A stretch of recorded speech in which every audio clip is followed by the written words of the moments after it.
কি টাকাগুলো পাইছি ছোট ভাই সালমানে নিয়ে আজকে ভরপুর খামো রেস্টুরেন্ট যাবো একবার আজকে কি ভরপুর টাকা পাইছি রাস্তায় বুঝছিস না আজকে তরলা রেস্টুরেন্টে খাইতে যাবো চল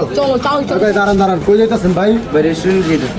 রেস্টুরেন্টে যাইতেছেন কার টাকা দেখাইতে যাইতেছেন? ভাই আমার টাকা দেখাইতে যেতে না ভাই এই টাকাগুলো হলো রাস্তা টাকা আমার ছোট ভাইরা খাইতে যেতে সরেন ভাই ভাই আমি আপনি দেখছি ভাই আপনি যে টাকাগুলো রাস্তায় পাচ্ছেন আমি দেখছি আপনি দেখতে চান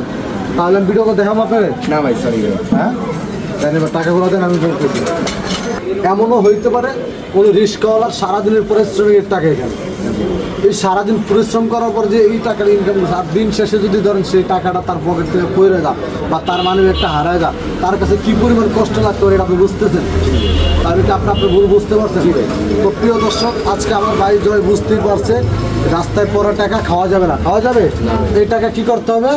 তার জন্য অপেক্ষা করতে পারি অপেক্ষা করার পরে আমরা তার টাকা তাকে ফেরত দিতে দিব না দিতে পারলে আমরা টাকাগুলো মসজিদ ও মাদ্রাসা বা এতিমখানায় বা আল্লাহ রাস্তায় দান করে দিব এটা হলো কার প্রত্যেকটা ভাইয়ের ইমানি দায়িত্ব ঠিক আছে তা আশা করি আপনারা সবাই বুঝতে পারছেন